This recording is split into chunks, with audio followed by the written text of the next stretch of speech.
Hey friends, today I thought I'd share 3 top tips for how to launch an amazing or a powerful Agile release train. Did you know that costs at scale can have a tendency to amplify in a really scary way?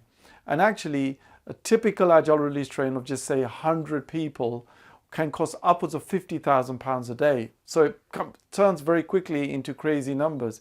So when we're working in an inefficient or ineffective way, then basically you end up blowing many hundreds of thousands of pounds very quickly, and it can very quickly escalate even into the millions. So it's really important that we get this basic building block, this brick in the wall, if you like, we get this absolutely right. And if we look at the Scaled Agile framework, we basically got 4 different big pictures, but it starts with what's called essential safe, right? And so the clue is in the wording, right? It's essential. It's absolutely the most important thing that we get this right. Now, what I'm seeing so frequently is that, many organizations, they go for the next shiny thing, and, Scaled Agile framework is really vast, but this is the engine room. And this is where, a lot of the benefits and a lot of the value can come from making sure that we have an optimal setup as far as our Agile release trains are concerned. So if we get the atomic unit right, in other words, half of the battle is won. So let's have a look at some of these tips. So the first one, as I said, is getting that unit correct. And I remember a few years ago, I was asked to transform a large solution train. It was like over 400 million euros. So it was crazy numbers.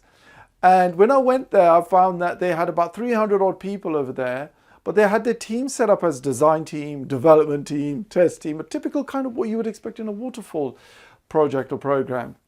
And the features would spread across 3 PIs, and they would drop out at the end after 9 months. And people were like, why are we not able to sort of like respond to the market conditions? Well, effectively what they'd done is they'd taken a waterfall model and they just put a wrapper of safe or I call Agile Release Train around that. So that's really what we don't want, okay? Because what ended up happening is it ended up costing us tens of millions of pounds literally to fix that problem. Something that should not have occurred in the first place. I mean, it shouldn't have even been a discussion point for us to be organizing a train in that way. It just should never, ever be a consideration at all. So the first tip is make sure you start small and start right. That doesn't necessarily mean you need to start with a really small train, but in the past when I was starting out, I did start with a small train of just 5 teams, and then I grew that out. So that's certainly a pattern that you can consider. But what I mean is that make sure that you get that atomic unit, the Agile release train, get that right, and then you can scale out your transition and your transformation as you see. Once you've got that building block right, the sky's the oyster, because you can build any structure you want because you have confidence in each brick. It's done really well. Now we can transform this organization in a really powerful and effective way. So that's tip number 1. So tip number 2 is knowledge. So what do I mean by that? So what I mean is, I don't know much about your context, obviously, but I do know this, is that the knowledge that you will have across the program, whether you're about to start to launch an Agile release train, or whether you're already been running a number of program increments using that Agile release train, the knowledge across your Agile release train is going to be variable. And so what we need to do is we need to put the effort in to actually identify where those gaps are and where your strengths are and where your weaknesses are really. And it needs to be per individual as well. So for example, if I'm an architect, let's just say I'm your architect on your Agile release train, I already feel sorry for you, to be honest, right? Then it's very easy for me to become a pinch point for the entire Agile release train. So you could have 125 people on there and I'm the pinch point for that. Why? Because I may not have the background, the knowledge, the skills, or whatever it is, or the mindset to be able to actually serve and support all of those. So it's very easy for a single individual to become a bottleneck.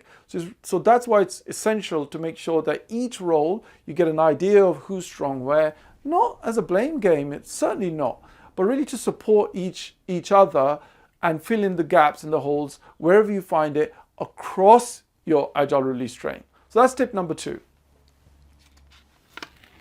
And the third one, this comes down to more when you're launching an Agile Release Train for the first time. Let's just say you're using a waterfall model, or typically sometimes you find in organizations they may be using, Agile at the team level, so they could be using Scrum or Kanban or something like that.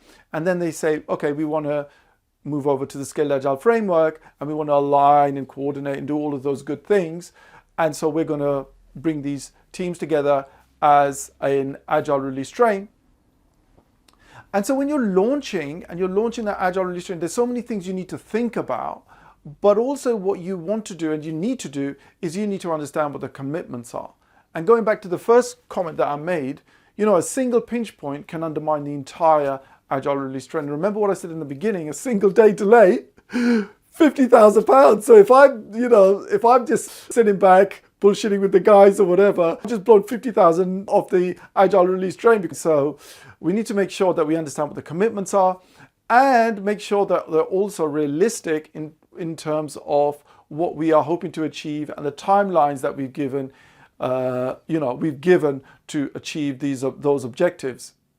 I think it's really important to look at it from an individual point of view as well, to make sure that if there are any pinch points, really, I've seen this, we always kid ourselves, I always kid myself as well and say, look, you can do this in 1 hour and it actually takes 3, So this is how we are. We tend to underestimate a lot of the effort that's included. And so we need to just be a little bit careful about that as well. So there you have it, 3 tips that you have for creating a powerful Agile Release Train. I hope you found that useful and look forward to seeing you in the next video.